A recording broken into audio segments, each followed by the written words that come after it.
In a world of repetitive Hollywood big-budget movies and predictable plots, two unconventional movie critics have been shunned by the very industry they are trying to save simply because of their views. Essentially blackballed from filmmaking for not working the Hollywood system. Mired in controversy. Blacklisted from the entertainment industry. Ostracized for simply doing their job. Now, with no press credentials and no access to advanced screenings, the critters are forced to critique the only movie content made available. Hold it. What do you got us doing now? New movie previews. This wasn't in my contract. Yep. Lamest idea ever. Murray Marmot and ROCCO Raccoon. They're taking back the streets, one preview at a time. You're watching the Hollywood Funk Pre-Review Show.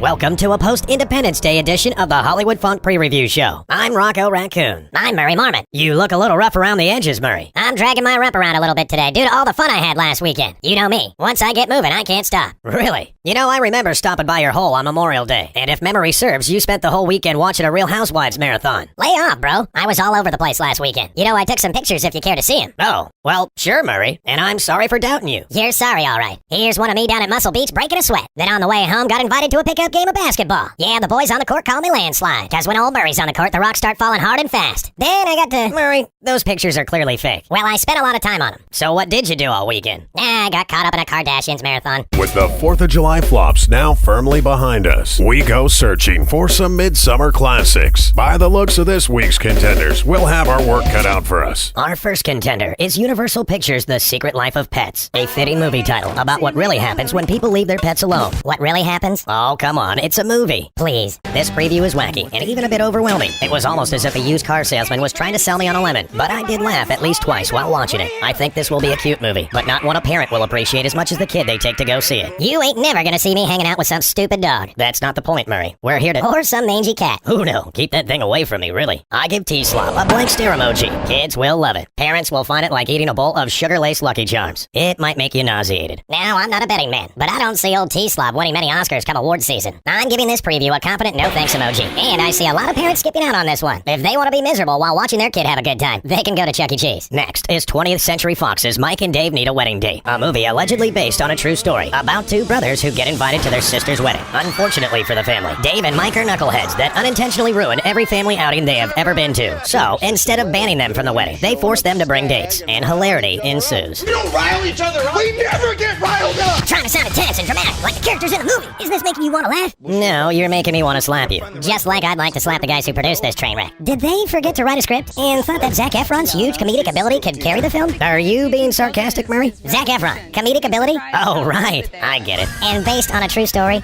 Really? More like based on the script of Step Brothers. You know, Will Ferrell and John C. Reilly are probably turning over in their graves right now. They're still alive, Murray. And if they are, they'd tell you they couldn't save this movie. I think Mike and Dave Need a Wedding Date will have a few genuine laughs along the way, but it's just too ridiculous to justify even for a stupid comedy. I'm giving this preview a frowning emoji. The family should have left Mike and Dave back at home and made them watch their sister's wedding via Skype. What Mike and Dave bring to the table is a whole bag of stupid pills, and you're gonna feel like you swallowed a handful after seeing this flick. I'm giving this preview my now trending no thanks emoji. Really think my IQ dropped 5 points after just seeing the preview. Our final contender this week is Saban Films' Cell, based on the 2006 Stephen King book of the same name. In this techno-horror themed film, a signal, or pulse as it's referred to, is broadcast into every cell phone at the same time. Anyone using their cell phone at the time of the pulse is turned into a zombie-like killer. The few who are not on the phone at the time are left to defend themselves from those zombie-like creatures, who also receive commands transmitted from cell phone towers. I love the concept. It's believable. It's relevant. I mean, everybody has a cell phone now. The preview starts out awesome, and the chaos is intense. But I'm kind of worried how this movie's gonna turn out. Why's that, Murray? Well, it gets sort of repetitive just by the end of the preview. More zombies. A bunch of sneaking up behind people, only to put your hand on their shoulder and find out they've turned into an iPhone-wielding freak. And the whole "I have to find my son" thing has been played out so many times. I want to see my son. Leave the son out of the story altogether. There's way more interesting things you can do with a movie like this. Well spoken, Murray. And I couldn't agree more. This had a ton of potential that just from the preview looks to be squandered in one man's personal story. I just want to know more of who or what's behind it. And once again, we're left with a scenario where the main characters live on the coast and could easily just steal a nice boat and live on the open seas until everything plays out. I know, right? I'd be on a huge yacht with a bunch of fishing poles. I'd be right there with you, buddy. Whatever. Get your own boat. I'm going to throw this picture a bone and give it an empathetic smile emoji. I think this movie will have some entertaining moments, but will ultimately ultimately missed the mark. You wouldn't toss out a good bone and you know it. But you may be right. I'm giving this preview a hopefully intrigued emoji. There could be enough shock value in this movie to carry it for a bit. Time to tally our votes and see who this week's winner is.